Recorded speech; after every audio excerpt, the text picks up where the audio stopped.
So my name is Kelly Salamone. We are currently at the San Diego Zoo, and I am an office manager in our Wildlife Connections department. Hello, I'm John Rossi. I'm a touring drummer with a passion for animal conservation.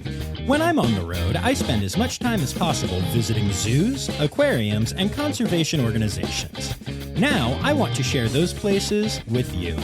I'll be talking to keepers, vets, conservationists, anyone who can help me in my mission of connecting my people to animals through their people.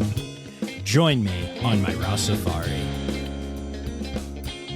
Hi, hello, how are you? Welcome back to the Rossifari podcast.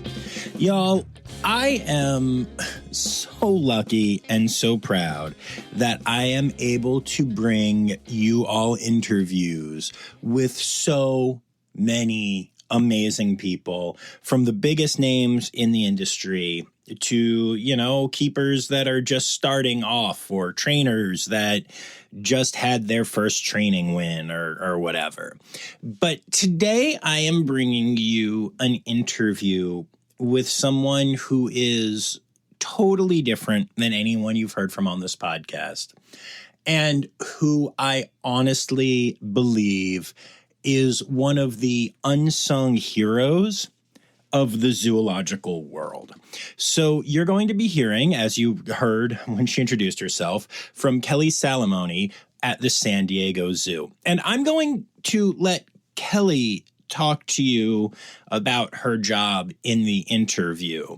But you'll notice that when the interview starts, it's mostly me soliloquizing about just the amazing stuff that I've seen Kelly do. Kelly is not only at the San Diego Zoo, but is the secretary of the steering committee of SAFE Red Panda, which y'all know I am a member of as well. And the sheer amount of work that we did to get our 3-year plan together, and all the things that you have heard me talk about on Zoo News and in other interviews and stuff, all of it was channeled through Kelly. Kelly saved the day more times than I care to count. Kelly is the reason that it all works, and that's just a really small part of her job. So I'm so excited to introduce y'all to her. You're going to hear about just a wide variety of things. Also, completely outside of the zoological world, Kelly is involved in a very unique and interesting sport, and we do talk about that as well. It's really fun. But for those of you, I've noticed, a lot of new listeners lately. First of all, welcome. Second of all, you're going to hear a name a lot in this interview, and that name is Nikki Boyd. And Nikki has been on a couple of times. She's also, she's the leader of the SAFE Red Panda program. She is curator of training and other stuff. I always forget her title. It's a really impressive title. Basically, she's one of the very high up people at the San Diego Zoo. And I mean, she's amazing, and what she does is incredible. And she's been on the pod a couple of times, and I have a great relationship with her. And Kelly works directly for Nikki. So when you hear that name come up, if you don't recognize it because you're new here, you're going to go and want to check out my multiple interviews with Nikki Boyd, because just an amazing human, just amazing. So I think y'all are really going to get a kick out of this one. It's something really different. Before we get to it, a couple of quick reminders. Don't forget to hit subscribe so you don't miss any of these episodes or any of our Friday Zoo News episodes. Don't forget to follow along on the socials at Rossifari and at Rossifari Pod on TikTok. And you could support the pod for as little as $3 a month by going to patreon.com/Rossifari. So with all of that said, let's get to my interview with Kelly Salamone of the San Diego Zoo Wildlife Alliance.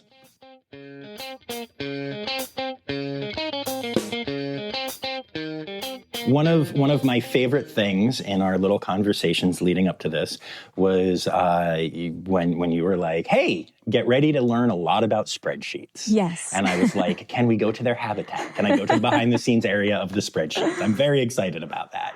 Yeah, it's interesting. So I started at the zoo 20 years ago in wildlife care, and I was a wildlife care specialist for 15 years before moving into this position and this role. And, it's funny, you go from very hands-on, outside all the time, working hard, just kind of all the things you think of about that role to being in an office in majority of my time now. And so, yeah, my main things that I stare at all day are spreadsheets and software programs and emails. And so it's a big change, obviously, but it's just a different role that allows me to support our teams here, support our conservation efforts, support our wildlife care, and kind of all the welfare and projects that we're doing here. Yeah, and I'm really excited to dig into all of that. But first of all, we have to start off talking about our relationship. Yeah. Because we have known each other for a year and a half now or so, maybe 2 years. I don't know. I think it's going on 2. Yeah. And that is because we are both involved in SAFE Red Panda. And it's funny. So people who have listened for a while will have heard multiple episodes with Nikki Boyd here, who is the curator of all the things. I don't even remember her full title, but the queen of the San Diego Zoo, as far as I'm concerned. And Nikki obviously runs SAFE Red Panda and asked me to be a part of it. And from minute one, my experience has been that you are the person who runs the people who run SAFE Red Panda.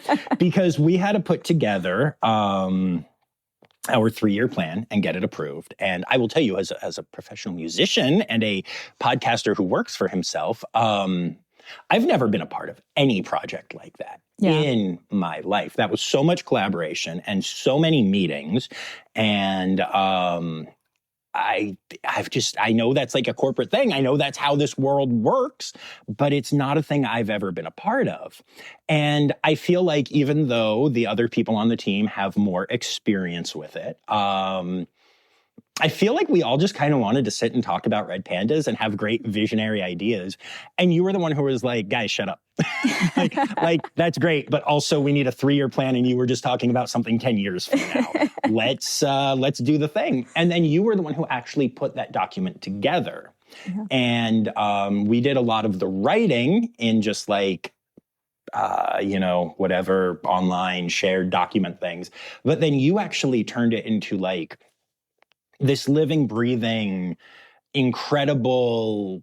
I look at it and I am so proud to have been a part of it and putting that together. And the work we're going to do to save red pandas is incredible and all that stuff. But you're the one who took it from, again, just a bunch of slop that we all wrote into one document and turned it into an incredibly cohesive thing. And that's a skill. That's really cool. And without you, we wouldn't have had that. There's not one of us that would have gotten that even close to where you have it. So you've been like the magical genie of the group to me.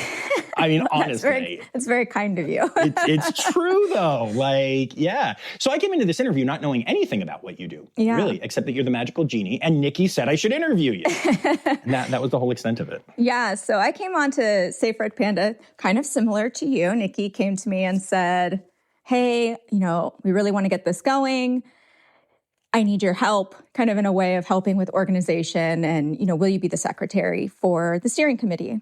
Of course, I said, yeah, I'd love to. I do have a master's in geography, so I've done... In geography? Yeah. I did not see that one coming. Yeah. Okay. So looking more at community-based conservation efforts, and then also looking at how that kind of relates to space-based. So marine protected areas, national parks, things like that, and how communities are involved in those conservation efforts. That was kind of what I looked at in my master's. So it was kind of fun to be able to come on to, another conservation project that I could utilize some of those skills in as well. But basically, I kind of look at my role on SAFE Red Panda as obviously as the secretary, but also just kind of project manager. I'm very much that person. Yes, Who's you like, are. here's the tasks. We have a deadline and we need to get to this deadline. And I love being in the conversations where it's just open, and we're having all these great big ideas, which is so fun to be able to kind of hear. And then it's, how do we place those in sections and make those the most understandable? So the great thing is we have such amazing specialists in SAFE Red Panda. Everyone has a really great role of like, they know this part of it, right? And so it was great to be able to have all of the input that came into that project and then just kind of get it together, right? And so that was kind of my role within it. It's like, I told Nikki when I started, I don't know anything about red pandas. So I'm happy to help with the organizational part of it and learn in this process and kind of give my perspective on certain things. So I help with the GIS portion of what we're doing and the conservation planning because— Do you want to explain what GIS is to my listeners? Geospatial. So it's basically maps. We're making maps of really trying to focus on what areas will be priorities for the conservation of red pandas in Nepal, and then hopefully as we expand into different areas as well.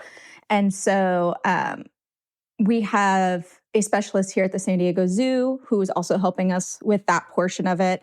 And so we kind of have been running that project since that is kind of something that we know and are comfortable with.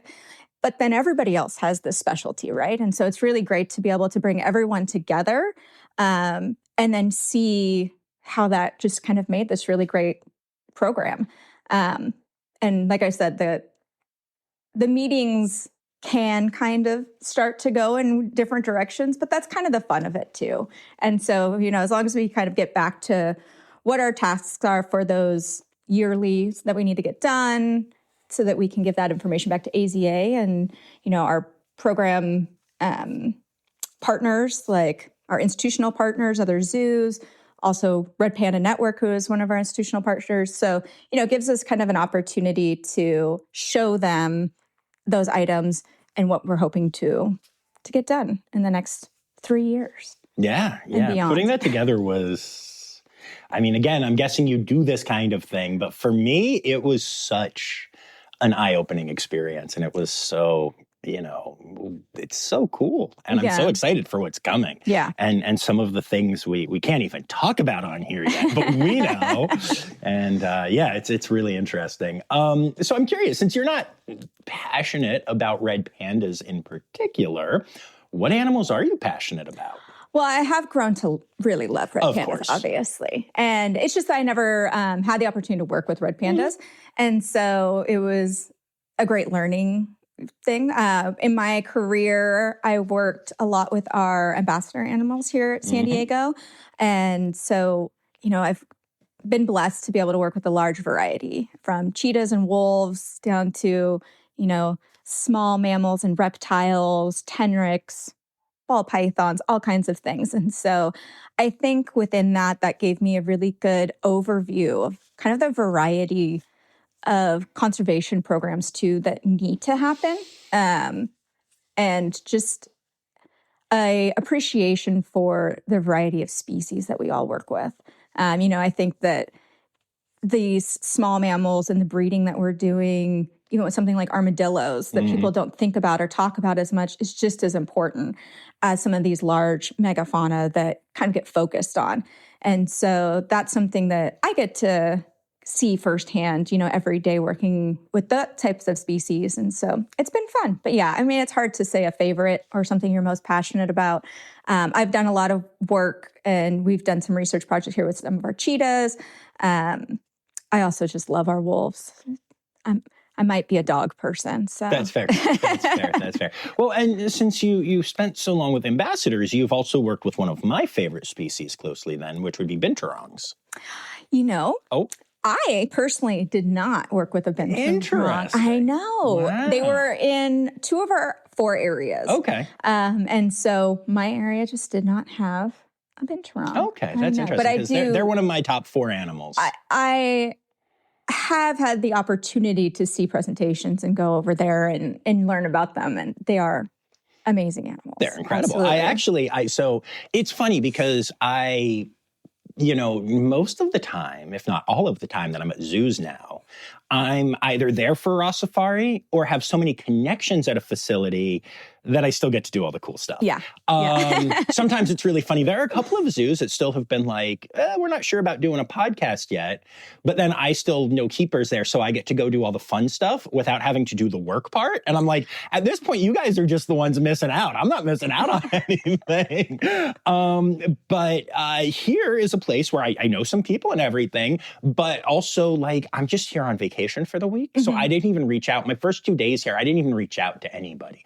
I was like, I want to be anonymous zoo guy. And I ran into some fans and stuff, and that's always fun. But at the end of my first day here, I was like, the only thing that I miss about like my normal experiences lately, because I love just having a zoo day. And honestly, it's probably been a couple of years since I was just an anonymous guest at a zoo. And I was like, man, I love it. But also, like, I do miss those animal connections. Like, they're really fun.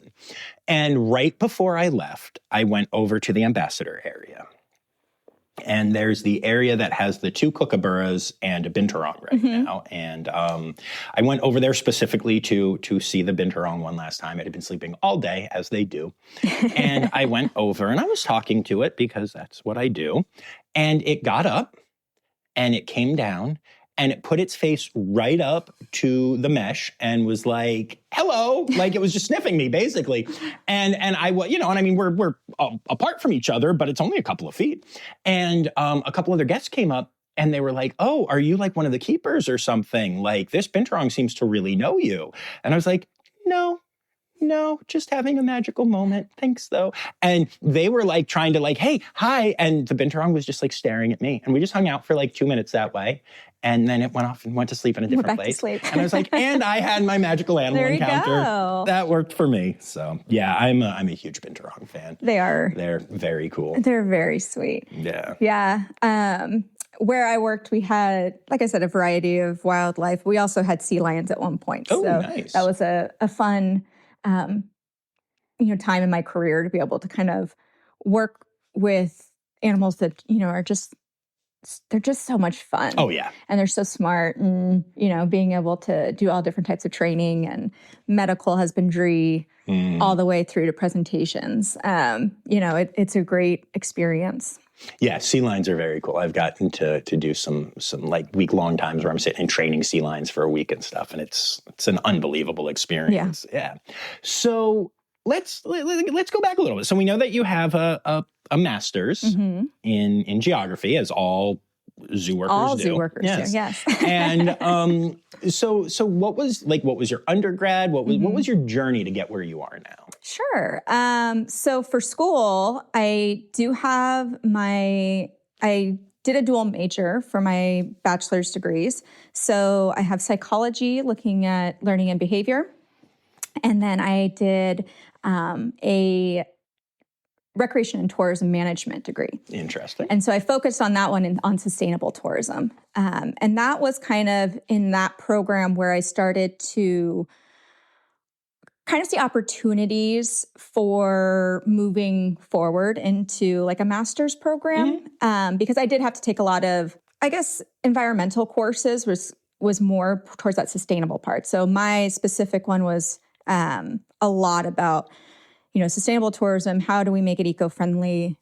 Are we pushing the limits in tourism in certain places? And then, of course, just like the management overall aspects that talk a lot of accounting and economics classes and, all the fun things, right? Yeah. And so, but through that, one of my major professors actually worked in the surfing community. And so that's where my kind of role in looking at some of this came about. So although I looked at community conservation in my master's program, it really focused on recreation. And so looking at this surf community and how they were looking to support conservation actions to protect certain areas around the world. Are you a surfer? I am not. Okay. But it actually kind of works out, I think, because I was a little bit more removed. I got to ask the questions, kind of look at the process. And, I compared 2 locations that were supporting World Surfing Reserves, which was up in Northern California, and then also in Peru. Nice. So that was kind of a strange journey. I know it doesn't always make the most sense, but sometimes you kind of make these connections. And so it was like one connection from a professor to another professor in the geography department to that becoming a full project that kind of swirled around this idea of conservation, right? Just utilizing different aspects from different departments. Okay, very cool. And then what led to you becoming a keeper? Because I'm missing all of this. All that part, yeah. So I actually became a keeper or wildlife care specialist before I finished my degrees. Okay. So my very first job in high school, I worked at a animal clinic. So I worked in the back. I fed the cats and the dogs that were there. If any of them were, they had like a boarding facility. So I did that on the weekends, went to high school on the weekdays, and that was kind of my life. And then when I moved out here, because that was in Arizona, I moved to San Diego after I graduated high school. And I started slowly going to school. It was a little expensive. Mm-hmm. Being a transplant. And so what I ended up doing was just getting jobs around San Diego until I started an education at SeaWorld. And then from that role, I got my first training job, which was at Pets Rule at SeaWorld San Diego. And I was there for about a year. And I applied here for a seasonal position, just part-time seasonal. And 20 years later, it was all part of that journey. So it was actually I always wanted to work with animals. I always was passionate about conservation, passionate about, zoos and aquariums. And so it was just a process of finding little things here and there that made sense and moved that forward for me in my career. Very cool. I like that. That's a really unique path, which is cool. I like that though. It's all over the place. Yeah, but that's good. That's good. I feel like my biggest fear with this podcast was that as we get to the, how did you get to where you are type of questions, every week was going to be, I knew I wanted to work with animals. I went to school to study, zoology or biology. And then I became a keeper.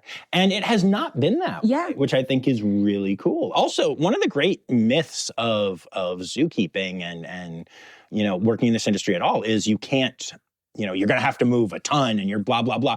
And that is true for a lot of people, and I completely respect that. But I would say the percentages of people who are like, and then I started at my local zoo, and 20 years later, here I am, is a lot higher than you would expect, maybe what the kind of standard belief is as you go into the industry. You know what I mean? And there are definitely the people who are like, and I did a year here and 2 years here and 3 years here, and I've seen the whole country as a zookeeper, and now I am in my forever home unless I'm not. Yeah. But it's a lot rarer than it seems to be kind of believed to be, which I have found very interesting as I speak to people. Yeah. But so let's talk about, before we get to your current position, what I really want to know is what the transition was like for you to go from animals every day to petting and feeding spreadsheets. Yes. The transition was interesting, mostly because it also happened during 2020. Okay. Yeah. That's fun. So the person who held my position prior was retiring during that period. And obviously we had gone through sections of times where the zoo was completely closed, to open, to close. We had split teams. And so we were already kind of, like in a different place than we had been prior to that year. And so it was an interesting opportunity as my predecessor was moving out of the role to kind of see like, well, could this be something that makes sense for me? I always had a ability to kind of pick up on a lot of like programs, software programs, different things like that. And having finished at this point my master's degree, I had done a lot in project management, writing, grants, all that kind of stuff that had gotten me to my final degree. And so it was an opportunity that I saw to kind of take that next step. And although it's not a step within kind of like the direct line of management, it was something that I saw an opportunity within that might not be for everybody, and might not be what everybody wanted. I feel very lucky here because my team is just my old team is just down the road, and I can always go and say hi and check in. And I still have those relationships with some of the wildlife there. That's really great that I can, go and say hi to them. But it is hard. It is different. I will say my back appreciates it probably a lot more. My knees, are not so bad. But it is a hard change. And I think it really depends on, I will say everyone's individual, right? Like their personalities might be different. Some people just do not like having office jobs and being inside, and that's totally fine. And I think that type of change would be much harder for somebody. But yeah, it's really worked out. And, having Nikki as my leader, it's a great opportunity because she's involved in so much. So I get to be involved in so much. So there's no days ever the same.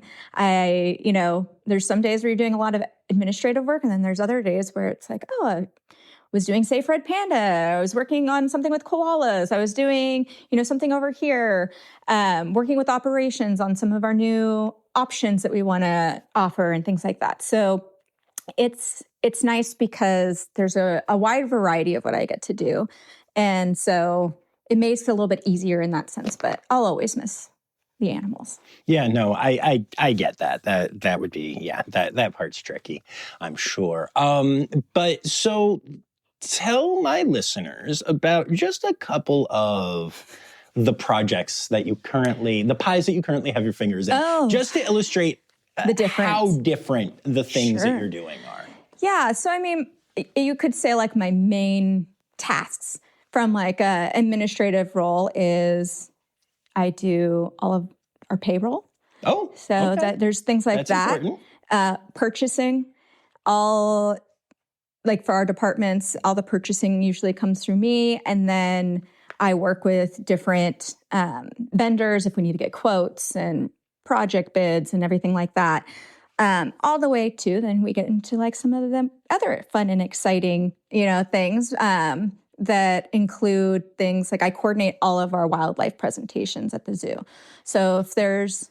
So what does that mean when you say you coordinate it? Yeah, go into more details. When there is a request for one of our wildlife presentations, so within our ambassadors, those requests will come through me, and then I will coordinate which group is doing it, timing, making sure we're all set up, and get that on a calendar. And so then I track all of our presentations that we do here at the zoo. Sure.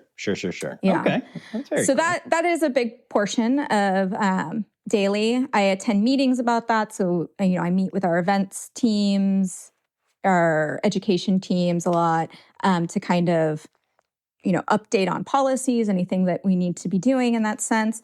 And then, we kind of message that out to the teams. And then within the presentations, I also help with kind of the process of getting our wildlife care specialists trained to do presentations. So obviously there's a portion of it that's just specific for the animals, that they all have their checkoff. But for me, I look at more the interpretive side of things, how we're talking to our guests, what does that look like? And can we make it look different? How can we make it so that our guests get to see the most natural behaviors and get to see maybe things that you wouldn't just see if they're on habitat? Like what is the real experience of having them be out there? And then, of course, making sure that we're up to date on the best information that we can for the specific species you're seeing, the animal itself, and of course, the conservation that comes out of that. And then... Oh, we're not done yet. Goodness. I know. And you deserve a raise. Oh. And you do payroll, so you can probably just give yourself one. Yeah. If only that worked that way. Some of the newer projects that we're working on right now, besides things like AZA, where we're doing SAFE Red Panda and all those types of things, is we are working... So we do a lot of enriched experiences here at the zoo, which is part of our welfare program in our Caring for Wildlife. And so we offer a lot of different experiences for our wildlife. And our guests don't necessarily know that we're doing that, right? We're doing it from a perspective of the care of the wildlife, but how can we get that information out to our guests?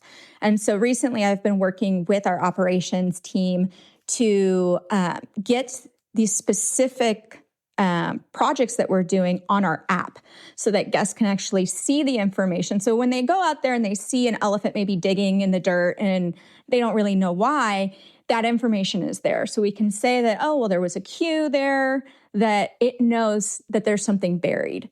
And so we're trying to get that behavior to kind of see how these elephants move. But a guest, otherwise doesn't understand why that behavior is happening or what the process is behind it. And our wildlife care specialists put so much time and energy, rightfully so, into these projects, and they've really loved being able to showcase them. And so the next step in that was to be able to explain to our guests what's happening. And all that work, it's not just, oh yeah, he was just digging over there. No, there was a, project. They had a bulldozer in there. They were digging up things. And, it gives them a little bit more idea of what the amount of care that goes into taking care of the animals here. I like that. I like that a lot. I am constantly amazed at what interpretations of behavior I hear as I'm wandering zoo after zoo. And I've actually thought, and now I see some zoos are doing this, which is funny. For the last year and a half, I've been tracking some of the most ridiculous things that I've heard at zoos. And I've thought of making like a TikTok series of it. But then I'm like, I also don't want to go into the cynical making fun of people who don't understand the world. And I believe there's a way to do it in a comedic way that is also educational. But I want to walk that line if I'm going to do it. And honestly, the zoos that I've seen doing it so far are just kind of doing it in a slightly snarky way. And I'm like, interesting. But I think the more educational stuff like that that you can get out to the public, that's really cool because I constantly, the stuff that I see that is a perfectly natural behavior and people are like, oh, well, that's proof that, blah, everything's evil. And I'm like, no. I think that we make assumptions based off of how much we're involved in this industry, right? So we think it's very clear to people why certain behaviors might be happening. But that's not true. Most of us, this is our whole lives. We have degrees in these. We understand the backgrounds. And so it's on us really to help educate others and to bring them along on that journey and understand what we're doing, why we're doing it, and the amount of thought and care that goes into those programs. Yeah, absolutely. I think that is really cool. That's a really cool program. You get to be involved in a lot of really cool programs. I do. It's cool. Nice. Yeah, that's awesome. It helps when your boss is the boss of all things, right? Yes. I guess that is fair. Yeah. It is interesting to me that you are purchasing and payroll, but also all of that stuff. That is, you must be busy. I am. But I like it that way, honestly. I'm not I would hate to have days where I just felt like I didn't get anything done. That's just, even at home, right? It's like, what did we do today? No, I get that. Obviously, I'm that type A person. But it works for me. And I feel like it's just something that I've kind of learned throughout my whole life that it's like, well, we have lists, right? Let's get this done. And let's look at what we can do next to always be improving and always be doing something more for our teams, for the animals. What is it that kind of brings us to that next level? Makes sense. Have you mentioned early on that you some of the stuff that you does, good Lord, this is why we had it. Now, you mentioned early on that some of the things that you do have a direct impact on the welfare of animals. Yeah. And we haven't really talked about that side of it yet. And obviously I am a huge welfare nerd. So can you talk about how you're impacting that? Sure. So, a lot of it is through support. So, some of it is clearly just those bids, the purchasing, getting items that we need to improve, whether it's processes, habitats, give new enriched experiences.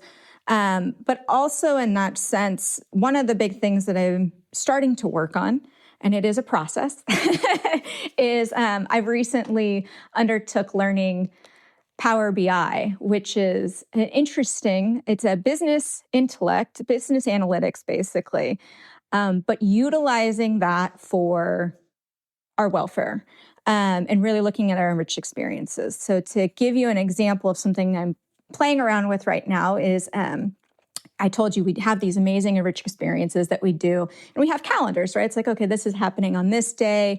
And I would get those lists of what's happening on what date and then compare those to the behaviors that we're seeing on those days. And so what's really great about utilizing Power BI in that sense is I feed these spreadsheets, my lovely spreadsheets, into Power BI, and it connects those in relationships, which sounds weird. But basically what it does is it spits out these really pretty graphs. And it showcases, so like, say we were in a position where we're like, oh, man, we really want to see X behavior increase. Okay, well, here's the behavior. If I click on this behavior on this pie chart and we say, okay, it's only happening 30% of the time, and now I can see what days it's happening on with what experiences. So we could increase the number of those experiences to increase that behavior we actually want to see. And it gives us a way to evaluate those. Like, are we actually seeing the behaviors that we think we're seeing? And it's a much easier versus, our wildlife care specialists, they're busy. They have a lot to do every day. Going through this and like, oh, last month, how much percentage did this happen? That's not the value. We need to be able to give them that information. Right. That makes sense. And so the nice thing about this is it is kind of a live update. So as soon as those spreadsheets get updated, we can have that kind of information. And there's just a dashboard that says like, hey, here, again, you have a goal to increase this behavior. Here are the options that we've already created. If those aren't actually working, what can we create to increase the behaviors we want to see or maybe decrease certain behaviors? Cool. That does seem really good. Yeah, because I know people who their entire job is to sit and analyze that stuff and try and do the math. And yeah, they're all people who come from the training world who should be out training. And they do some of that, but that's really cool. Yeah, and there's a lot of zoos that are starting to really utilize like Power BI, Google, in sense, depending on what your organization uses. Obviously, there's different analytical options for it. And just realizing like we've been creating these databases of such great information, but it's really hard to analyze that. Right. And then, but you need that analysis part to evaluate your program. And so now we can hopefully have this kind of full circle that allows us to look at it and take that next step of what we want to do next. Okay, we focus on this behavior. We hit that goal. What's the next goal to create, more dynamic behaviors within our wildlife? Yeah, no, that's really cool. Now, I'm curious. It sounds like at least some of this is using AI analysis type stuff. When you say BI, is that, and I know it's not generative, but... Yeah, you can use some AI within it. I think that is a direction a lot of places are talking about. So, for instance, you can put heat maps in there. And so if you had set up a camera system, I think the idea being eventually, instead of us going through and every minute, looking at where the animal is, we say, okay, it's right there. It would be that AI was doing that. And then it's just pulling in that information. So, Power BI itself is just finding, a way to connect it very quickly. And there are some parts of AI within it, but I think there are next steps that are even more. But, that brings up other questions. Well, that's what I was going to say. I struggle conservation with the AI situation as conservationist. I don't use any in my work yet, but it would make my life so much easier in some cases. But also, I will say, one of my favorite little stories is one time I was running really late and I had to do a Zoo News episode. And I was like, oh, screw it, it's one time. And I went into ChatGPT and I came up with a really good prompt. I was really careful in how I wrote it to analyze and give me the zoo news, like the news from the zoological industry for the week to see what came up, right? And the first thing that popped up was that 2 red pandas had been born in Russia. And I was like, That's a red flag for me because I have so many fandas who send me stuff and I follow so many, good I was like, the odds of there being red pandas born anywhere in the world that I am not aware of within 20 minutes of the announcement are really slim. And I went and I researched and it was a complete fake story. Yeah. And other ones were real and stuff, and that was my one foray into AI with Rossifari. And it just didn't work. And so, I was just, curious what your thoughts are on that as you're on that side of things. Yeah, I mean, I think that it'll be interesting to see where it goes. But obviously, we have to look at the conservation outcomes for all of that.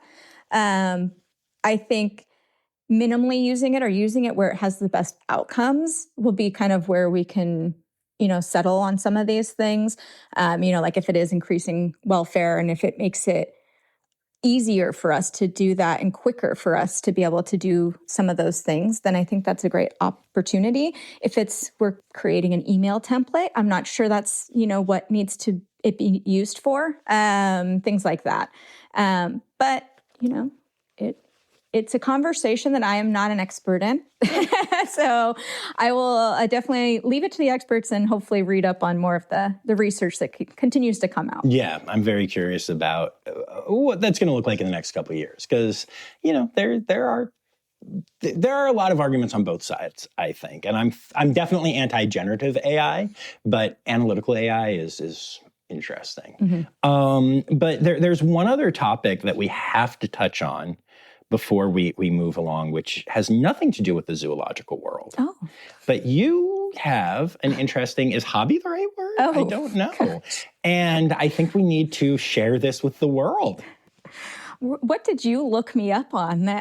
We've been in meetings for a year and a half together. You've talked about it. Nikki bragged about it. Oh, goodness. I assume you are talking about my involvement with USA Dodgeball. Yes. Hello. This is so unique. It is unique. It's interesting and strange, I guess, really, background cool. in a way. But I started playing competitive dodgeball in my early 20s, which friends introduced me to. We just all started playing. I went forward in circuits as far as, different tournaments, played on a world stage on Team USA. That's crazy. And then also have been a scout coach for the team. And in recent years, I oversee kind of the entire national team program. So, it's just a little side job. Just a little side job. Sure. And where has this little side job taken you? It's taken me around the world, cool. which is really fun. And I think mostly it's just fun to see the reach. And I think something that happens in the zoo community that also happens in sports communities is the reach of it is so global. And so you build trust across borders and you build relationships across borders. And I think that's something really beautiful that we've seen. So, recently, I've been to China for dodgeball. I've been to Austria, South America, just all over the place. We'll be in Mexico City coming up. And so it's a great opportunity, but I also think it does help, that project management ideas. And that's basically what I do for that portion of it, of my life. And yeah. That's so cool. And so when you were playing, were you I don't know positions or anything, but were you a dodger? Were you a thrower? Were you both? Were you what made you a world-class level dodgeballista? Oh, wow. I'm going with dodgeballista. I like that. I was mostly known for catching. Okay. Yeah. So I had good reflexes, which I guess, helps with animals as well. That is true. That is very true. That is very true. I assume, do people who find this out about you, try to throw things at you and see if you can dodge them, or how does that work? Luckily, no. Okay. I think I could see Nikki just tossing something at me. Busting in your office and throwing something at you. No. I think most people just quote the movie back to me, which, is fine. I assume that your take on that movie was that it was very accurate. Oh, Yeah, is that, sure. You know what? The movie, though, as inaccurate as it can be, it's fun and it gives people an idea of the sport. I think for a while it was like, at least in the United States, it was a very negative connotation based off of, playground sports and, bullying and things like that. And trying to take it to a different level of like making fun of itself a little bit, but then also like just giving us a voice of say like, oh yeah, this is a thing. And so now when we're applying for, sport accord and IOC recognition, it's like, oh, like we have more people that are interested in the sport because of the movies. And, it's fun in that sense. And, hopefully they'll make a second one and we'll see where that goes. Yeah, no, that's very cool. I'm very entertained by it. I also do happen to love that movie. But no, I kind of get what you're saying. Like Whiplash had a similar effect on drumming for people, and nothing in that movie was accurate. Yeah. But it really got people interested in drumming and talking about drumming and understanding that like, there was kind of always the thing of like, oh, the drummer, what do you call the guy who hangs out with the musicians, a drummer and stuff. And it really helped people to understand like the musicality of it. And people were like, wow, did you really like when you were coming up, did you practice so hard that your fingers bled? And I was like, yeah, if you didn't, you're not a professional musician. Like, yeah. So, Yeah. It just gets people talking about it, right? Yeah. We always talk about like just getting the views, getting eyes on the sport or whatever it is that you're doing. And yeah, so, we have a great relationship with like the idea of the movie, obviously, but that's usually what, people will come up to you and be like, well, can you dodge a wrench? And it's like, very original. I still just like the mental image of Nikki just walking past your door and like chucking like a piece of paper at your head and being like, dodge it. I can confirm she has never thrown anything at me. So. Well, in my head canon, she has. There you go. So before we get going, just a couple final questions. First of all, I'm just now remembering that I totally didn't go into our spreadsheets for AZA and do anything for our presentation. Have you done my part of that work for me yet, or do I need to go do that? No. Okay. Yeah, I've gone into the presentation and added some photos and done some parts to it. The fallow relationship and stuff's in there, which is really great and exciting. Yeah. I'll send some emails out soon just to remind people. We'll get it in there. I'm good at the talking part, putting the spreadsheet or the not spreadsheets the PowerPoints together is a little more. We're almost there. Okay, cool. Yeah, I just kind of count on you to do that. Sorry. And then, is there a conservation organization that you'd like to give a shout out to? Oh, there's so many. It's like San Diego Zoo, Wildlife Alliance. No. But on top of it, obviously we have a lot of partnerships that we have here at San Diego. And so it's really great because we get to work with a variety of them. One that we personally work with here at the zoo and help support too, besides Red Panda Network, obviously, is Action for Cheetahs in Kenya. And so we work with a program there that is helping with different things that have to do with kind of the domesticated side, the dogs, like we talked about getting vaccinated and fixed and things like that. And so,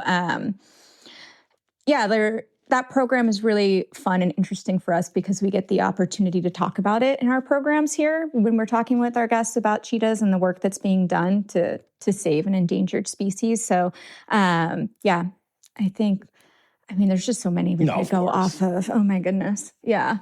But, it's great that here, and I think it's a change that's really been happening in conservation in general, is the idea of partnerships. It's not on any one person or one group to, make the world better in a sense. It's on all of us. And I think that we all have a role in that. And that's what I also love about the SAFE programs is that, zoos and aquariums have a direct ability to utilize the skill set that we have here in conservation as well. And so whether it be from a marketing and education perspective or directly into the conservation actions, it's something that I love that is being expanded and utilized, and kind of seeing those partnerships grow is really fun. Very cool. And then it is time. It's time now, don't you know? We've come to the end of the show. But there's one tale left to go. You're gonna laugh and say, oh no. It's time for the Rossifari poop story. Oh. Yeah. Oh my gosh, there's so many. Gross, I don't know. I mean, you do. You know, it's funny when I had my 20-year kind of, you get your little announcement. One of the things was like, it's a family here and nobody will understand what you go through like the people that you've worked with for 20 years, especially when finally after, however many weeks it may be that you have a good poop, right? Like there's no better feeling some days than that. But, having worked with a variety of wildlife, it's interesting to me more so like the different types of poops, like from omnivores to herbivores to the carnivores. And yeah, we'll say it's always something different. Always lots of poop in 20 yeah. years. That's I mean, I think I have probably more photos of poop in my phone than the normal person, for sure. I think the normal person has zero. Yeah. So well, I don't know. My fair. friends take some weird things with their kids, but Okay, that's fair. That's fair. Yeah. But yeah, it's an interesting. we deal with a lot of it. That's for sure. That's fair. And then last question: can you dodge a wrench? I had to. I hope so. Yeah, right? Seriously. Thanks so much for doing this. I appreciate it. Thank you, John.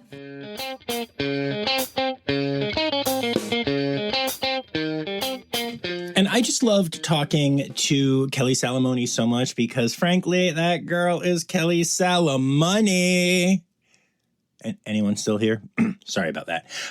Anyway, yeah, I'm actually, I decided to drop this episode now because I'm also excited to announce that I'll be back in San Diego over Christmas. And I'm really excited to spend some time out there and relax and enjoy myself.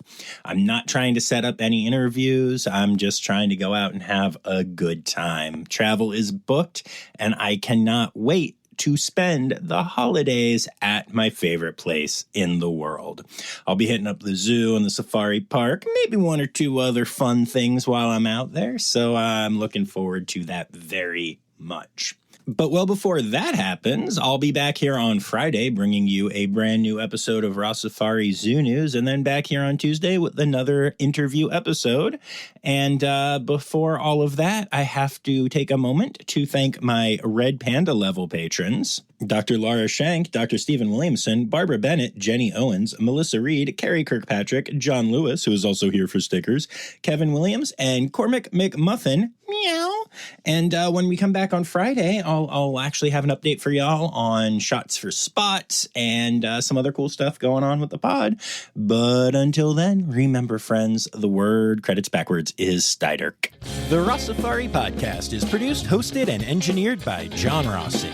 Editing and fact-checking by John and Dr. Zoe Rossi. Our theme song is Sevens by Nathan Burke, performed by Nathan and John. Interrupting John theme and additional voices by Taylor Isaac Gray. You can reach John directly on Instagram and Facebook at Rossifari or by email at rossifaripod@gmail.com. Rossifari is part of the Daydreamer Media Network. Now, stop listening to me and go visit a zoo.